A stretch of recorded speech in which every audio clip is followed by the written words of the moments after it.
사실 이 9.11 테러는 제가 봤을 때도 이게 영화로 나와도 이렇게 나오면 욕먹을 수준이 아닌가 이런 생각이 들 정도로 굉장히 상상을 초월하는.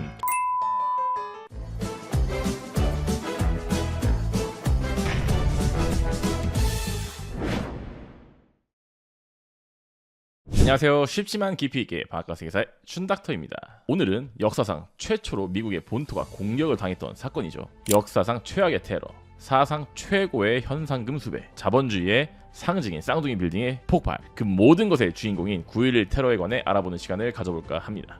참고로 춘닥터는 9.11 테러에 관해 총 3부작으로 내용을 만들었거든요. 1편은 오사마 빈 라덴과 그의 사살 작전인 넵튠 스피어, 그리고 두 번째는 9.11 테러는 도대체 왜 일어났으며, 그리고 이슬람 극단주의 테러리즘에 관한 이야기를 했으니까요. 이런 부분에 혹시 관심 있으신 분들은 함께 영상을 시청해 주시면 조금 더 재미가 있지 않을까 싶습니다. 자, 그럼 9.11 테러 그 참혹한 현장으로 들어가 보시죠.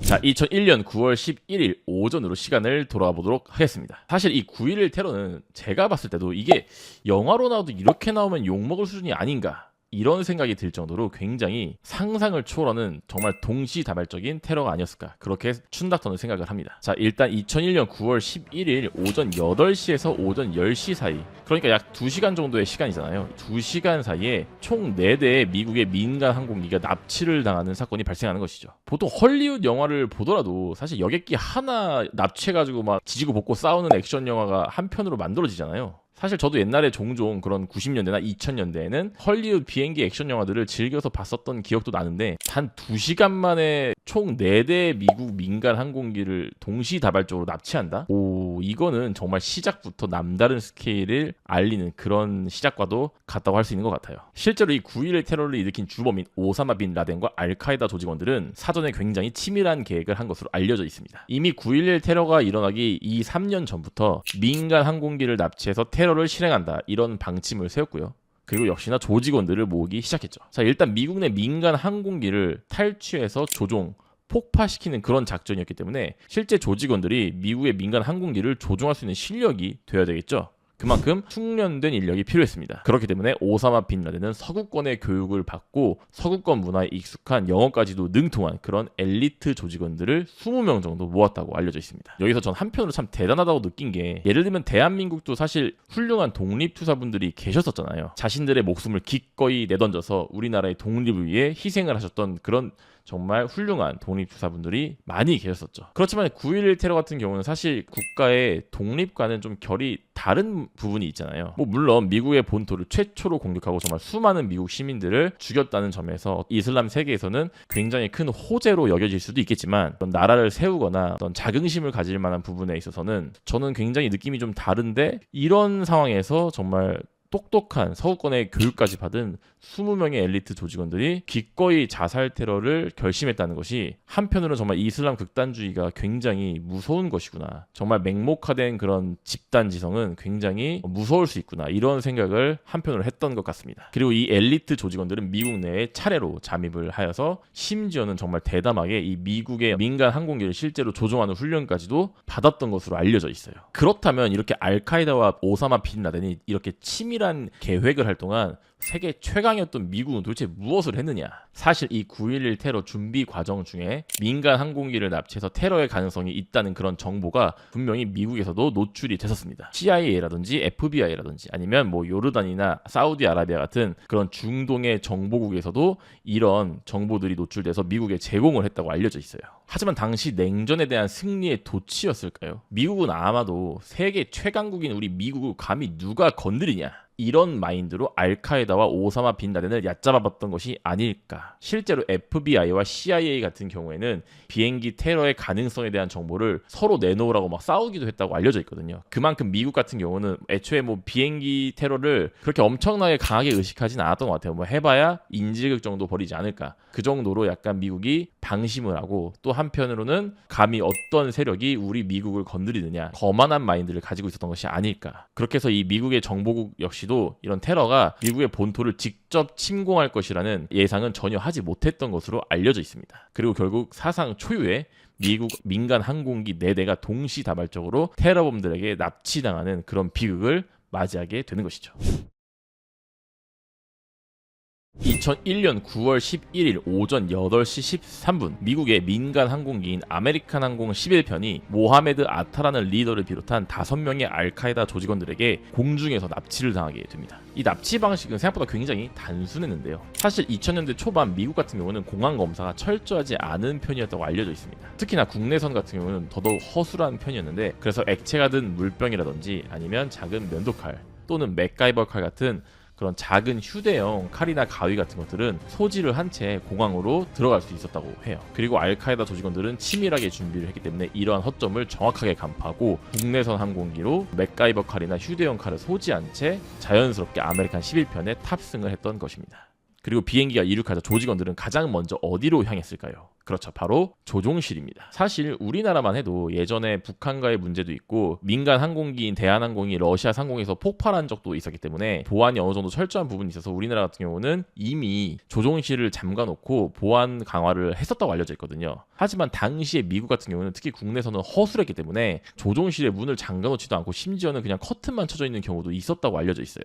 당연히 조종사들은 완전히 무방비 상태였겠죠. 그리고 알카에다 조직원들은 그 무방비 상태의 조종실 을 순식간에 덮쳐서 가지고 온 작은 맥가이버 칼이나 휴대용 칼로 무참하게 그 아메리칸 항공 11편의 기장과 부기장을 살해하게 됩니다. 자, 이제 2명의 조직원이 새로 조종관을 잡고 운항을 시작하겠죠. 그리고 나머지 조직원들은 탑승석으로 돌아가 탑승객들에게 이렇게 말을 합니다. 친구들, 비행기는 우리가 접수했다. 조용히 허튼 짓만 하지 않는다면 해치지 않겠다. 우린 지금 공항으로 돌아가고 있는 중이다. 마침 이 발언은 오전 8시 24분경 통신 노출로 인해 관제소에도 이 대화가 들어갔다고 알려져 있어요. 그래서 이 정보는 연방 항공국과 미 공군에게도 전달이 되었죠. 근데 왜 조치하지 못했냐? 물론 여러 가지 원인이 있겠지만 일단 핵심은 그래봐야 인질극 정도로 파악을 하고 있었다고 알려져 있어요.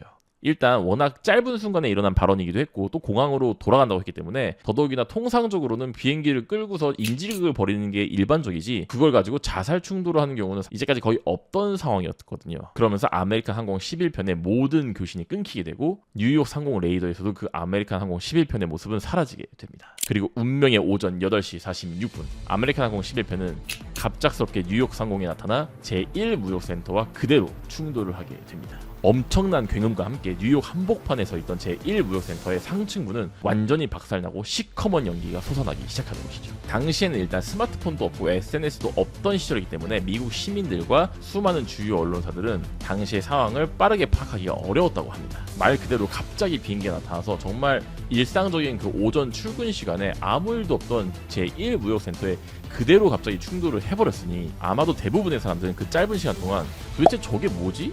이게 현실이 맞나? 이런 분위기가 되었던 것이겠죠. 주요 언론사들 역시 정확한 원인을 파악할 수가 없는 상황이었기 때문에 정말 실제로 민간 항공기가 사고가 있거나 조종사의 실수로 인해서 세계 무역센터에 충돌을 한 것이 아닌가, 거기에 초점을 두고 실시간 중계를 시작하게 됩니다. 그런데 오전 9시 3분 전 세계로 이 제1 무역센터가 불타고 있는 것이 생중계되고 있는 가운데 화면에 또 다른 비행기가 빠르게 다가오고 있는 것이 화면에 포착되게 됩니다. 그리고 이 비행기는 제1 무역센터를 지나서 그대로 제2 무역센터에 충돌을 해버리게 되는 것이죠. 와, 이거는 진짜 전무후무한 테러가 완성되는 바로 그 순간이었다고 저는 생각을 합니다. 실제로 두 번째 충돌이 얼마나 충격적이었냐면 당시 실시간 중계를 하던 그 아나운서들조차도 화면에 갑작스럽게 나타난 비행기와 그 충돌하는 제2 무역센터를 보고 자신이 할 말을 잊어서 한동안 말을 잇지 못하고 가만히 있거나 아니면 너무 놀라서 비명을 지르거나 자기도 모르게 욕을 내뱉는 등 정말 수많은 방송사고를 일으켰다고 알려져 있어요. 말 그대로 전 세계인과 뉴욕 시민들이 모두 지켜보는 가운데 보란듯이 제2 무역센터로 비행기를 또 하나 충돌시켜 버린 것이죠.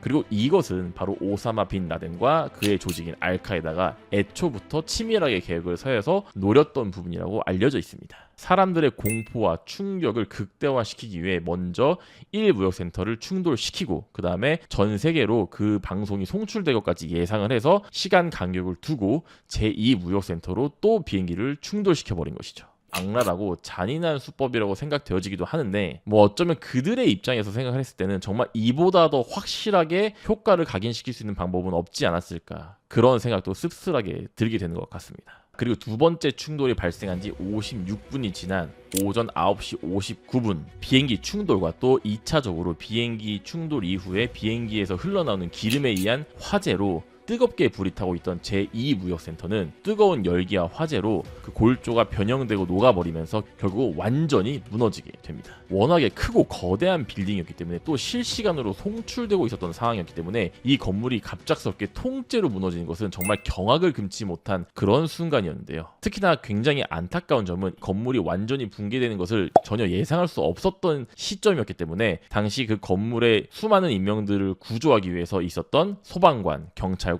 그리고 의료진 한 300여 명은 건물이 무너지면서 모두 몰살을 당했다고 알려져 있습니다. 실시간으로 중계를 하고 있던 주요 언론사들 역시 건물이 급작스럽게 무너지는 모습을 보고 너무 당황해서 저 건물에 미리 폭탄을 설치했던 것이 아니냐 이런 오보를 보내기도 했다고 알려져 있어요. 그리고 뒤이어서 10시 28분 간신히 버티고 있던 제1무역센터 역시 결국은 제2무역센터가 무너지는 충격과 더해져서 견디지 못하고 통째로 무너지기 시작합니다. 제1무역센터와 제2무역센터는 워낙에나 크고 높은 빌딩이기 때문에 이 빌딩 두 개가 무너지자 워낙에나 그 충격이 클 수밖에 없었고 그 충격을 이기지 못해서 결국은 이 세 개 무역센터 부지 안에 있던 여러 다른 건물들도 연쇄적으로 무너지게 됩니다. 말 그대로 충격과 공포의 도가니, 정말 아비규환 것 같은 상황이었겠죠. 그렇다면 왜 비행기 충돌로 크고 거대한 건물이 무너졌느냐? 세계 무역센터 같은 경우는 정말 미국이 자신들의 상징으로 만든 건물이었기 때문에 굉장히 심혈을 기울여서 나름 튼튼하게 만든 건물이었다고 알려져 있어요. 그럼에도 그들이 막을 수 없었던 세 가지 이유가 있었는데, 첫 번째는 일단 무역센터 같은 경우는 내부의 어떤 공간을 최대한 확보하기 위해 철근의 간격이 좀 넓은 편이었다고 합니다. 그리고 두 번째는 충돌시킨 비행기가 장거리 국내선이었기 때문에 기름을 충분히 보유한 그런 비행기였다고 해요. 이 비행기가 충돌할 경우에 그 기름을 많이 갖고 있으면 2차적으로 그 기름이 다 불타버리면서 훨씬 더 큰 충격과 폭발을 일으킬 수 있다고 알려져 있습니다. 세 번째는 바로 충돌한 당시의 비행기의 각도인데요. 알카에다 조직원들은 비행기가 충돌할 당시에 비행기를 약간 비스듬히 사선으로 꺾으면서 세계 무역센터와 충돌을 하거든요. 당연히 사선으로 꺾이면서 강하게 안으로 들어가기 때문에 이 부딪힌 세계 무역센터의 건물이 밸런스를 잃게 되기 훨씬 쉬워집니다. 밸런스를 잃고 변형된 건물은 워낙 거대했기 때문에 그 무게를 스스로 이기지 못하고 연쇄적으로 무너지게 되는 것이죠. 세계 무역센터가 비행기와 충돌하면서 정말 미국은 전역으로 충격과 공포의 도가니에 빠지게 됩니다. 당연히 미국 정부는 비상상태를 선포하게 되고 모든 비행기를 회항시키고 모두 착륙하라고 명령을 내렸죠. 그런데 여전히 그 혼란스러운 와중에도 교신이 안 되는 비행기 2대가 남아 있었습니다. 첫 번째는 바로 아메리칸 항공 77편이었죠. 관제소에서는 불길한 일이 일어날 것을 직감했지만 이미 때는 늦었습니다. 오전 9시 37분 아메리칸 항공 77편은 워싱턴 DC에 있는 미 국방부 본부인 펜타곤의 서쪽 부분에 그대로 충돌하게 됩니다. 불행 중 다행이었던 것은 세계 무역센터는 100층에 가까운 높은 고층 빌딩이었던 반면에 펜타곤 같은 경우는 굉장히 넓은 오각형의 형태로 퍼져 있는 낮은 5층짜리 건물이었어요. 그렇게 해서 비행기 충돌로 인해 펜타곤의 서쪽 부분이 일부 붕괴되긴 했지만 민간인 사상자라든지 건물 자체가 붕괴되는 일은 피할 수 있었다고 알려져 있습니다. 하지만 미 군의 상징하면 그 펜타곤이잖아요. 정말 오각형으로 특이하게 생긴 미래지향적인 건물이라고 할까요? 미국의 자존심과도 같던 그 건물이 직접 비행기 테러에 의해서 공격을 받았다는 것은 미국과 미군의 자존심에 큰 상처를 입히는 상징적인 테러 사건이었다고 볼 수 있겠습니다. 그리고 교신이 끊긴 마지막 항공, 바로 유나이티드 항공 93편입니다. 그런데 이 항공편은 역시나 제일 늦게 납치가 되기 때문에 이미 여러 가지 사건이 발생한 이후였잖아요. 그래서 이 유나이티드 항공 93편의 탑승객들은 휴대전화나 문자 메시지 등을 통해서 이 항공 사태의 실체를 인지하게 됩니다. 다른 항공편 같은 경우에는 이 테러범들이 자기네들이 인지를 할 거니까 이제 공항으로 돌아가겠다 이렇게 거짓말을 해서 탑승객들이 사실은 자기들이 가만히 있는 게 더 안전하다고 판단했기 때문에 그대로 비행기가 충돌을 하는 그런 참혹한 일이 벌어진 건데요. 이 유나이티드 항공 93편 같은 경우는 어차피 비행기가 폭발할 것을 탑승객들이 알아차렸기 때문에 탑승객들의 영웅적인 저항이 시작되게 됩니다. 결국 이 5명의 테러범들은 탑승객들이 몸싸움을 벌이던 와중에 조종석의 완전 점거에 실패를 하게 되고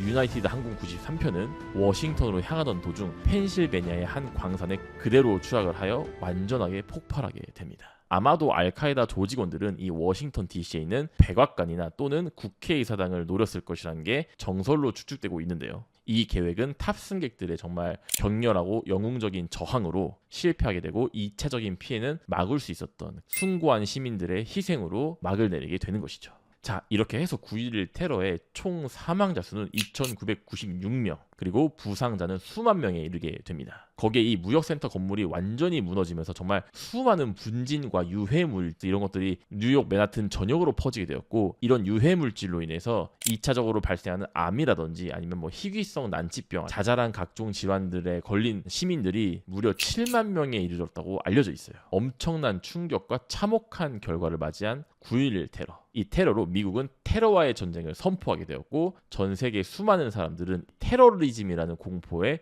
눈을 뜨게 됩니다. 참 여러 가지를 생각하게 되는 어마어마한 사건이 아니었나 춘닥터는 생각이 드는 것 같습니다.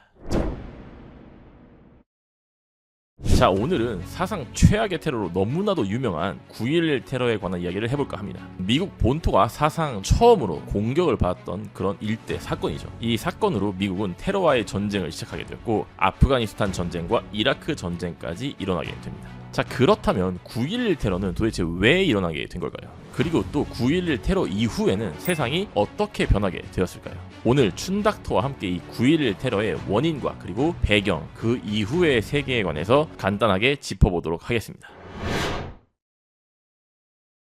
자, 때는 2001년 9월 11일이죠. 2002년 한일 월드컵 바로 전해라고 할 수 있는데요. 당시 저도 고등학생이었거든요. 그래서 당시에는 학교에 조그만 TV가 달려 있었어요. 가뜩이나 공부도 안 되고 진짜 공부도 하기 싫은데 그 쪼매난 TV에서 9.11 테러에 관한 대대적인 뉴스를 했던 기억이 지금도 생생하게 나는 것 같습니다. 비록 어린 나이긴 했지만 당시 그 미국의 무역센터가 굉장히 엄청 큰 건물이었잖아요. 실제로 미국의 무역센터는 엠파이어 스테이트 빌딩과 함께 뉴욕의 자본주의의 상징과도 같던 그런 건물이었죠. 그런데 이 거대한 건물이 막 실시간으로 뉴스에서 무너지는 장면을 봤기 때문에 저도 상당히 충격을 받았던 기억이 납니다. 자, 어쨌든 이렇게 전무후무 정말 역사상 최악의 테러로 알려진 이 9.11 테러는 사우디아라비아의 한 젊은 청년으로부터 시작하게 됩니다. 그리고 그 주인공은 너무나도 유명한 인물이죠. 역사상 최악의 테러리스트, 사상 최고의 현상금이 걸렸던 수배자, 바로 오사마 빈 라덴입니다. 자, 이 오사마 빈 라덴이라는 친구는 사우디아라비아의 굉장히 부유한 건설가 집안의 무려 17번째 아들로 태어난 것으로 알려져 있어요.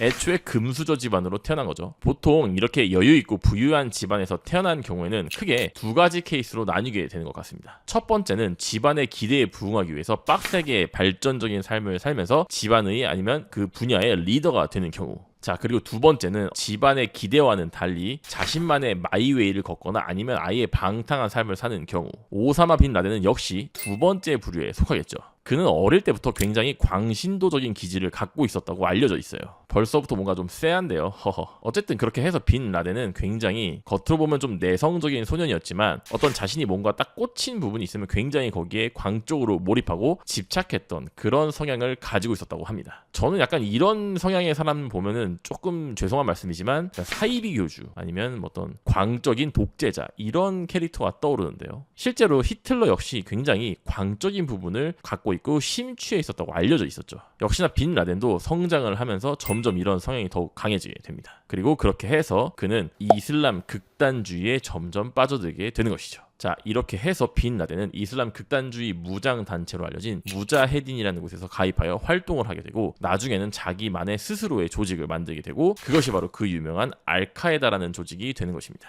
그리고 이 알카에다 조직원들이 바로 수장인 빈 라덴과 함께 2001년 9월 11일 그 유명한 9.11 테러를 일으키게 되는 것이죠. 자, 그렇다면 이슬람 극단주의는 과연 무엇인가? 결국 이 9.11 테러가 일어난 그 가장 큰 원인 그리고 본질 속에는 이 이슬람 극단주의가 중심에 자리 잡고 있다고 볼 수 있는데요. 간단하게 정의를 살펴보면 이슬람의 이름으로 테러와 암살, 성범죄를 일삼는 행위 또는 이슬람을 굉장히 급진적으로 해석하여 자유민주주의와 법치주의에 반대되는 것이라고 합니다. 쉽게 말해서 이슬람의 이름 아래 법이고 뭐고 다 필요 없고 다 때려 부신다, 다 죽여버린다, 약간 이런 느낌이라고 보시면 될 것 같아요. 특히나 이런 이슬람 극단주의 세력들은 자신들이 반드시 무너뜨려야 하는 주적이 있는데요. 그것은 바로 기독교 세계로 대표되는 서방 세계입니다. 자, 이렇게 기독교 서방 세계와 또 중동의 이슬람 세계는 굉장히 오래전부터 전쟁의 역사를 가지고 있죠. 문제는 이런 전쟁의 역사가 길어지면 길어질수록 서로에 대한 적개심은 점점 쌓여만 가고, 이런 적개심이나 복수심을 풀기가 굉장히 어려워진다는 점입니다. 자, 예를 들어볼게요. 저의 할아버지의 할아버지의 할아버지, 즉 고조 할아버지 때는 어떤 복수를 당하게 됩니다. 그래서 저희 할아버지의 할아버지인 증조 할아버지는 그 고조 할아버지의 다시 복수를 하게 돼요. 그랬더니 다시 또 상대방의 증조 할아버지의 아들인 할아버지가 우리 할아버지를 또 죽이는 겁니다. 이런 식으로 정말 복수가 또 복수를 낳고 또 그 자식은 또 복수를 하고 이렇게 말 그대로 끝도 없는 개미지옥과 같은 이 복수 혈전이 끝없이 펼쳐지게 되면 정말 이 실타래를 풀어내기가 굉장히 어려워지는 것이죠. 이렇게 서방을 대표하는 기독교 세계와 또 중동을 대표하는 이슬람 세력은 고대 로마 제국이 멸망한 이래로 무려 약 1500년간 이런 싸움을 계속 지속을 해왔던 것입니다. 상당히 그 복수심과 적개심이 서로에게 많이 쌓여 있었겠죠. 그런데 근대에 들어서 이 산업혁명이 일어나게 되면서 전쟁의 추가 한쪽으로 기울게 됩니다. 당시 엄청난 과학과 기술의 발전으로 인해서 이 기독교로 대표되는 서방 세력은 전 세계 모든 다른 나라들을 압도하기 시작하죠. 이렇게 되면서 많은 이슬람 국가들 역시 식민 지배를 당하거나 아니면 많은 이권을 찬탈당하는 등 서방 세계에 굉장히 압도당하게 되는 것입니다. 많은 이권을 빼앗기면서 과거의 수많은 찬란한 영광을 잃어버리게 되는 것이죠. 오래된 철천지 원수와 미친듯이 싸우고 있었는데 한순간에 추가 기울면서 나의 모든 것을 빼앗아간다? 이렇게 되면 정말 남는 것은 극단적인 증오감, 혐오감 아니면 정말 극단적인 복수심 이런 것들이 신앙이라는 이름하에 굉장히 맹목화되면서 태어난 것이 바로 이슬람 극단주의라고 할 수 있는 것이죠. 자, 그렇다면 이렇게 오래된 역사와 그리고 여러 가지 사연이 얽히고 설켜서 만들어진 이슬람 극단주의자들은 왜 하필 미국을 겨냥했던 걸까요? 사실 여기에도 몇 가지 사연이 있습니다. 일단 1980년대로 거슬러 올라가면 당시 이슬람 극단주의자들의 주적은 미국이 아니라 소련이었어요. 왜냐하면 이 이슬람 극단주의자들이 일단 험준한 지형으로 유명한 강대국들의 무덤이라고 하죠. 아프가니스탄의 무장단체들이 주 무대로 활동을 했었거든요. 당시 아프가니스탄은 소련이 아프가니스탄 소련 전쟁을 일으키면서 아프가니스탄을 침공한 상태였습니다. 이 아프가니스탄의 이슬람주의자들을 지킨다는 명목하에 이슬람 극단주의 무장단체 세력이 소련을 상대로 무장 활동을 벌였던 것이죠. 하지만 이 아프가니스탄이 어딥니까? 정말 강대국들의 무덤이잖아요, 말 그대로. 그래서 소련 역시 이 아프가니스탄의 무장단체들이나 아프가니스탄 저항군의 어떤 게릴라전을 참지 못하고 결국 소모전만 하다가 물러나게 됩니다. 사실 이 아프간 소련 전쟁 당시만 하더라도 이 아프가니스탄에 있던 이슬람 극단주의자 무장단체를 지원했던 것은 바로 다름 아닌 미국이었거든요. 왜냐하면 당시는 80년대 정말 냉전 시대라고 하여 소련과 미국의 패권 다툼이 굉장히 심했던 시기였기 때문에 미국 입장에서는 나의 적의 적은 우리 편 이런 의미로 이슬람 극단주의자 세력이 미국 입장에서는 땡큐였던 것이죠. 그래서 당시에 영어도 능통하고 또 서구권에 유학도 다녀왔던 오사마 빈 라덴이 이 미국의 지원을 받아서 점점점 성장을 할 수 있었던 것입니다. 하지만 소련이 철수하게 되면서 이슬람 극단주의 무장단체들은 더 이상 어떤 무장활동, 싸우거나 이럴 명분이 없어지잖아요. 자, 이때부터 바로 오사마 빈 라덴과 미국의 사이가 틀어지기 시작하게 되는 것입니다. 아까도 말했듯이 일단 어떤 맹목적인 단체 활동을 해야 되는 이 이슬람 극단주의자 무장단체들은 맹목적으로 싸워야 할 주적이 필요한 상황입니다. 오사마 빈 라덴 역시 이 사실을 모를 리가 없었겠죠. 그렇게 해서 그는 이렇게 생각을 합니다. 아프가니스탄뿐만 아니라 팔레스타인의 지역에 이슬람 세력 역시 이스라엘에게 많은 탄압과 공격을 받았다. 그리고 그 이스라엘의 뒷배는 바로 미국이지. 그렇다면 우리의 주적은 이제 미국으로 하는 것이 좋겠다. 하하하. 자, 이렇게 해서 팔레스타인의 이슬람주의자들을 공격한 이스라엘, 그리고 그 이스라엘의 최우방국, 그리고 이스라엘을 도와준 나라 미국, 또한 쿠웨이트에 이어서 걸프전을 일으키면서 또 하나의 이슬람주의 국가인 이라크를 공격해 걸프전을 일으켰던 미국. 이러한 사실들을 이유로 해서 오사마 빈 라덴은 새로운 주적으로 미국을 설정하게 되고 자신만의 무장단체인 알카에다라는 세력을 점점점 키우게 되는 것이죠. 지금 생각해보면 참 얽히고 설켜서 막 배신을 한 것 같기도 하고 뒤통수를 때리면서 미군의 지원을 받고 성장을 했는데 미군을 주적으로 세운다. 이런 것들이 굉장히 치사하게 보일지는 모르겠지만 사실 원래 정치라는 게 항상 그런 면을 띠고 있는 것이잖아요. 그리고 어쨌든 오사마 빈 라덴의 이런 주적 체인지는 결과적으로 성공을 거두게 되어서 자신만의 무장단체인 알카에다 세력은 점점 성장을 하고 아프가니스탄의 탈레반 정부와도 손을 잡게 되는 그런 지경에 이르게 되는 것입니다. 그리고 아까도 말씀을 드렸듯이 이 알카에다와 오사마 빈 라덴은 역사상 전무후무한 테러인 9.11 테러를 일으키게 되는 것이죠. 9.11 테러가 발생하고 9일이 지난 시점인 2001년 9월 20일 미국의 대통령이었던 조지 W 부시 대통령은 그 유명한 테러와의 전쟁을 선포하게 됩니다. 사실 이 시점은 90년대와 80년대를 대표하는 냉전 체제가 무너지면서 미국이 세계 유일의 초강대국으로 올라선 시점이었거든요. 미국에 의한 세계 평화라는 팍스 아메리카나, 그리고 미국으로 가면 가난한 자도 성공을 할 수 있다는 아메리칸 드림, 이런 단어들이 형성될 만큼 당시 미국은 세계 최고의 나라이자 아무도 범접할 수 없는 그런 초강대국의 위치를 하고 있었던 시점이었어요. 그런데 9.11 테러로 인해서 이런 어떤 미국의 신화가 무너지는 느낌을 받게 되고 사상 초유의 미국의 본토가 처음으로 공격받는 그런 사건이 일어나게 되면서 많은 변화가 일어나게 되는 것입니다. 일단 크게 보면 미국은 이 9.11 테러 이후에 전 국민의 강력한 지지를 받아서 역시나 탈레반 정부와 오사마 빈 라덴을 무너뜨리기 위해 아프가니스탄 전쟁을 일으키게 됩니다. 그리고 이어서 이슬람 극단주의자들을 옹호하고 대량 살상 무기를 숨겼다는 이유로 사담 후세인을 처단하기 위해 이라크 전쟁까지 일으키게 되죠.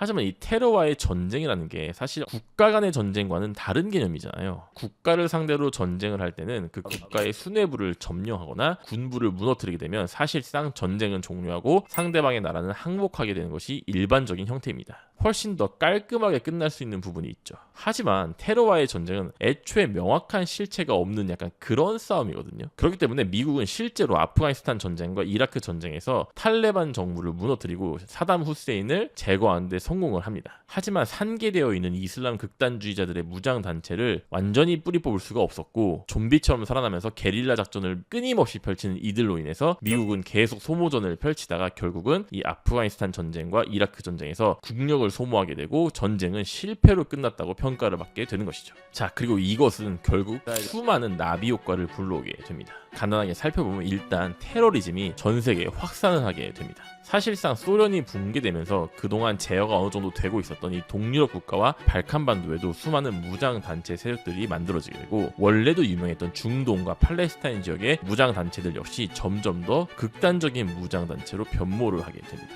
우리에게도 굉장히 익숙한 단체로 알려진 IS라던가 하마스, 헤즈볼라 이런 집단들도 9.11 테러 이후에 점점 더 자신들의 세력을 키우고 더욱더 극단적으로 변한 그런 무장 단체들이라고 할 수 있죠. 문제는 이런 테러리즘이라는 것이 아까도 말씀드렸듯이 어떤 정확한 실체를 파악하기가 어렵고 또 가장 중요한 무고한 시민의 희생이 점점 커진다는 것입니다. 사실 애초에 국가 대 국가로 전쟁을 시작하게 되면 가장 많은 희생을 치르게 되는 것은 바로 성인 남자로 대표되는 군대거든요. 물론 중요 시설 파괴라던가 아니면 도시 전체를 폭격하는 경우에는 어떤 민간인들의 희생이 분명히 있을 수 있죠. 하지만 보통 국가들 간의 전쟁 같은 경우에는 상대방의 군대를 제압하는 것이 가장 최우선 과제이기 때문에 군인 대 군인으로 서로 군인들이 상대방의 군인을 죽이기 위한 싸움을 하지 이 군인들 옆에 있는 민간인들을 일부러 죽이거나 일부러 민간인들을 학살하거나 그런 행위는 하지 않는 경우가 일반적입니다. 하지만 극단적인 테러리스트는 그딴 게 없죠. 오히려 민간인들을 적극적으로 학살하거나 아니면 대놓고 인질로 잡아서 이용하는 등 사실상 굉장히 인권을 유린하고 악질적인 행위를 취하는 경우가 많이 있습니다. 자, 이렇게 되면 역시나 가장 큰 피해를 보게 되는 건 민간인들의 영역이 되는 것이죠. 그래서 민간인들의 어떤 자유로운 여행이라든지 아니면 경제를 돌아가게 하는 가장 핵심 중에 하나인 자유무역이라든지 이런 것들이 이 테러리스트와 테러리즘에 의해서 굉장히 제한을 받거나 위축이 될 수 있게 되는 것입니다.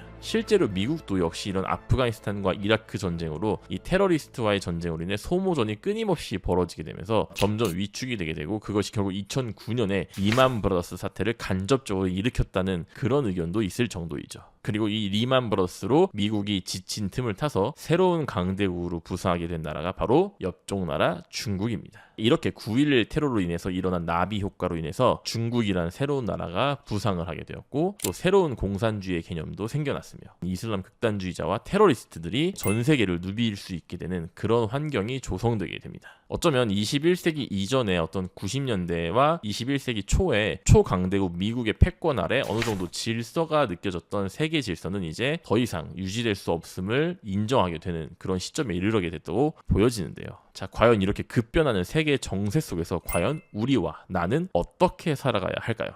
굉장히 난해하고 어려운 질문일 수 있는데 일단 춘닥터는 각자 도생이란 단어를 떠올리게 됩니다. 결국 자신을 지킬 수 있는 것은 자신밖에 없다는 이 작금의 현실을 이제는 씁쓸하지만 받아들여야 할 때가 아닌가 그런 생각이 들고요. 그렇지만 이 급변하는 세계 정세 속에 우리가 각자 도생으로 살아남는다면 또 다른 새로운 시대가 열리게 될 수도 있겠죠. 자, 오늘 이야기는 여기까지 하도록 하겠습니다. 영상이 재미있으셨다면 구독과 좋아요, 알림 설정도 잊지 말아주시고요. 그럼 춘닥터는 또 다음 재밌는 영상으로 찾아뵙도록 하겠습니다. 안녕.